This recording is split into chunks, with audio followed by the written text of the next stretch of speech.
जिंदगी की नई शुरुआत राजीव के साथ आपका स्वागत है। आज बहुत ही खास विषय पे बात होगी। आज का विषय उन बच्चों के लिए है जिन्होंने अभी जस्ट जेईई की एग्ज़ाम ख़त्म की है, सेकेंड अटेम्प्ट ख़त्म हुआ है उनका, और नीट के स्टूडेंट्स का नीट का एग्ज़ाम बिल्कुल ख़त्म हो गया। वैसे मैं आपको बताना चाहता हूँ कि बच्चे काफ़ी रिलैक्स करते हैं एग्ज़ाम के बाद, क्योंकि काफ़ी वजन लेकर के, काफ़ी स्ट्रेस लेकर के स्टडी करते हैं 2 साल या 4 साल। वैसे 4 साल तो मैं नहीं बोलूँगा, क्योंकि 9th-10th में वो रेंज पता नहीं होता है बच्चों को कि किस रेंज से स्टडी करनी है, बट 11th-12th में बच्चों को आइडिया लग जाता है कि किस तरीके से उनको स्टडी करना चाहिए। आज का विषय मैं लेकर के आया हूँ ड्रॉप के ऊपर। बहुत सारे ऐसे स्टूडेंट होंगे जिन्होंने जेईई और नीट के एग्ज़ाम लिखे हैं। मैं उन बच्चों को मैसेज देना चाहता हूँ, आप ड्रॉप लेने की सोच रहे हैं, क्योंकि आपको पता चल गया होगा आपके एग्ज़ाम लिखने के बाद कि आपका परफॉर्मेंस कैसा होने वाला है, आपके रिजल्ट्स कैसे आने वाले हैं। बट अगर आप एक्टिव स्टूडेंट हैं, आप एक अच्छे स्टूडेंट हैं, तो नो डाउट आप पहले से ही अपने खुद को स्ट्रॉन्ग बनाइए। आप पहले से ही डिसीजन ले लीजिए कि आपको ड्रॉप लेना है कि नहीं लेना है। आज मेरा विषय ड्रॉप लेने से क्या फ़ायदे हैं और ड्रॉप लेने से क्या नुकसान है उसके ऊपर है। मैं बताना चाहता हूँ, आप अगर ड्रॉप ले रहे हैं तो वापस वही गलतियों को मत दोहराइएगा जो आपने 4 साल या 2 साल दोहराया। आपने अपने स्टडी को काफ़ी लाइटली लिया और लास्ट में जाकर के काफ़ी स्पीड पकड़ा। वो गलती आप ड्रॉपर बैच में मत कीजिएगा। आप कहीं पे भी, किसी भी कोचिंग, किसी भी संस्थान से अगर आप जुड़ेंगे तो आप एक टारगेट बैच में जाएंगे। टारगेट बैच मतलब ड्रॉपर बैच होता है। अगर आप टारगेट बैच में जाएंगे तो साफ टीचर्स को ये पता होता है कि बच्चा 11th और 12th का स्टडी करके 13th बैच में आया है, ड्रॉपर बैच में आया है। नो डाउट आपको इससे काफ़ी बेनिफिट तो मिलेगा, लेकिन अगर आप रिज़ल्ट का वेट कर रहे हैं कि रिज़ल्ट आने के बाद हम ड्रॉप लेंगे, तो ये आपकी बहुत बड़ी भूल है।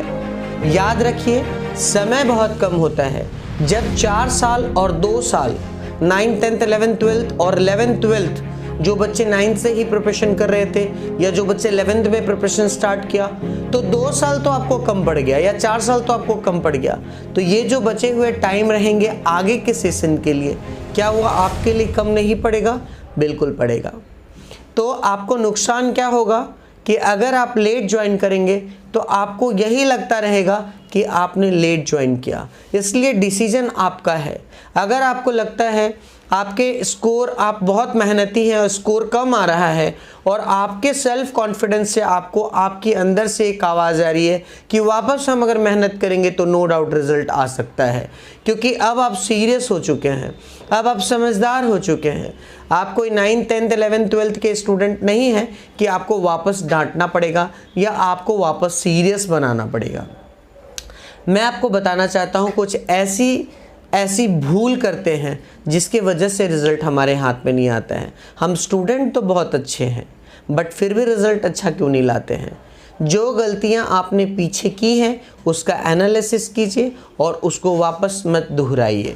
हमेशा एक चीज़ का याद रखिए कि कभी भी अगर आप स्टडी कर रहे हैं तो किसी भी चैप्टर को बहुत लाइटली मत लीजिए। अरे ये तो मेरा पढ़ा हुआ है, अरे इसके बारे में तो हम जानते हैं। नहीं, अगर आप ड्रॉप लेने जा रहे हैं तो आप, और नहीं भी ड्रॉप लेने वाले स्टूडेंट भी अगर इस वीडियो को देख रहे हैं तो उनको भी इस बात का खास ध्यान होना चाहिए कि किसी भी चैप्टर को अगर आप पढ़ रहे हैं तो उसको बहुत सीरियसली पढ़ना है, उसको बहुत लाइटली लेकर के नहीं स्टडी करना है। अरे ये तो आता है, हो जाएगा, क्योंकि हम हमेशा सिली मिस्टेक करते हैं। सिली मिस्टेक ना हो या हमारी गलती ना हो या बाद में हमको ये महसूस ना हो कि अरे ये चैप्टर्स पे अगर ध्यान दे दिया होता तो नो डाउट हमारे रिजल्ट्स और अच्छे हो रहे होते। दूसरा, आप बिल्कुल गिल्टी फील मत करिए। आप खुद में ये मत सोचिए अरे मैंने क्या मेहनत किया, क्या हुआ मेरे से, मैंने अच्छे तरीके से मेहनत नहीं किया। आप पीछे की बातों को सोच सोच कर रोइए मत, बल्कि आगे के लाइफ आपकी कैसे अच्छे होंगे। अगर आपको लगता है कि आप ड्रॉप लेने से आपको बेनिफिट है तो आप ड्रॉप लीजिए और बहुत सीरियस होकर के काम करिए। आपने बहुत बार ऐसा किया, अरे छोड़ो ये टेस्ट देने से क्या फ़ायदा है, घर पे सेल्फ स्टडी कर लेते हैं, घर पे कुछ पढ़ लेते हैं। टेस्ट रेगुलरिटी मेंटेन करना चाहिए, आपको टेस्ट कभी भी स्किप नहीं करना चाहिए। तीसरी बात है, डाउट पे सबसे ज़्यादा आपको फोकस करना चाहिए। अगर कहीं से भी आपको कोई भी डाउट आ रहा है आप उसको स्किप मत कीजिए। पहले भी पीछे मैंने आपको बताया है कि अगर आपको कोई भी डाउट आता है तो आप टीचर्स से प्लीज़ डिस्कस करिए, क्योंकि हमेशा हमें डर लगता है कि टीचर्स उसी डाउट से हमें 2 क्वेश्चन पीछे का ना पूछ ले, क्योंकि हम हमेशा तैयार नहीं होते हैं। तो याद रखिए कि अगर आप कभी भी अपने टीचर से डाउट क्लियर करने के लिए जा रहे हैं तो उस चैप्टर्स को आप पहले एक बार ज़रूर तैयार कर लें, ताकि आपको टीचर से डाउट पूछने में बिल्कुल भी डर और हेजिटेशन नहीं होगा। अगर आपके टीचर्स आपसे 2 क्वेश्चन पीछे का पूछते हैं, आप जवाब नहीं दे पाते, उससे पीछे का 2 क्वेश्चन पूछते हैं, फिर भी जवाब नहीं दे पाते हैं, तो कोई बात नहीं, डरने की ज़रूरत नहीं। मुस्कुरा कर टीचर से कहिए, सर ये चैप्टर्स मुझे ठीक से क्लियर नहीं है, आप पढ़ा देंगे तो अच्छा होगा। नो डाउट आपको टीचर्स थोड़ा डांटेंगे, बट वो चैप्टर्स आपको अच्छे तरीके से पढ़ाएंगे। इसलिए डाउट पे सबसे ज़्यादा फोकस कीजिए, एक भी डाउट स्किप मत कीजिए, क्योंकि बाद में वो आपके लिए बहुत बड़ा घाव बन सकता है और फिर वापस वही गलती करेंगे तो आप वापस रिजल्ट नहीं पा सकेंगे।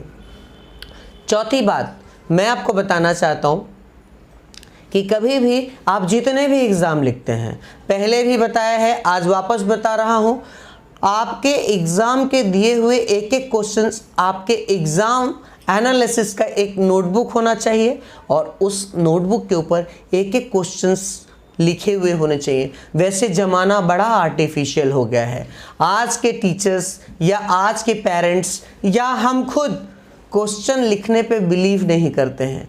लेकिन याद रखिए, अगर आप क्वेश्चंस नहीं लिखेंगे तो जब आप एग्जामिनेशन हॉल में जाएंगे तो आप क्वेश्चन ही याद नहीं रखेंगे तो आंसर्स कहाँ से लिखेंगे। इसलिए एक हैबिट आपको बनाना चाहिए कि जितने भी एग्ज़ाम आप लिख रहे हैं, जितने भी टेस्ट लिख रहे हैं, उसके एक एक क्वेश्चंस आपके एनालिसिस, टेस्ट एनालिसिस नोटबुक पर होना चाहिए।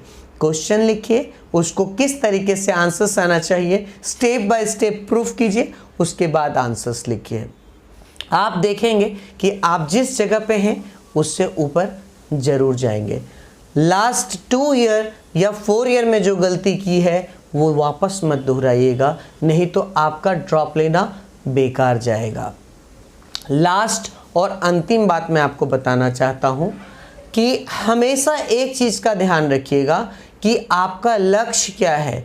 अपने लक्ष्य के प्रति हमेशा जागरूक रहिएगा, हमेशा अपने लक्ष्य के प्रति जागरूक रखिए खुद को, ताकि आपका लक्ष्य आपको हमेशा याद दिलाता रहे कि आपने पीछे जो भी गलती की है अब मत करना, अब मत दोहराना। लक्ष्य की भूख जिसे होती है वो लक्ष्य पा ही लेते हैं। तो याद रखिए, अगर आप ड्रॉप लेने जा रहे हैं तो बहुत सिंसियरिटी से, बहुत समझदारी से आपको अपना काम करना है, अपना काम निकालना है। सबके साथ मिलके, सबके साथ मिलजुल करके आप अपने सारे चैप्टर्स का डिस्कस करिए, अपने खुद पे बहुत कॉन्फिडेंस लाइए, ज़्यादा से ज़्यादा क्वेश्चन सॉल्व कीजिए, ताकि आपको बाद में परेशानी ना हो और आप अपने लक्ष्य को पा सकें। All the best, thank you so much.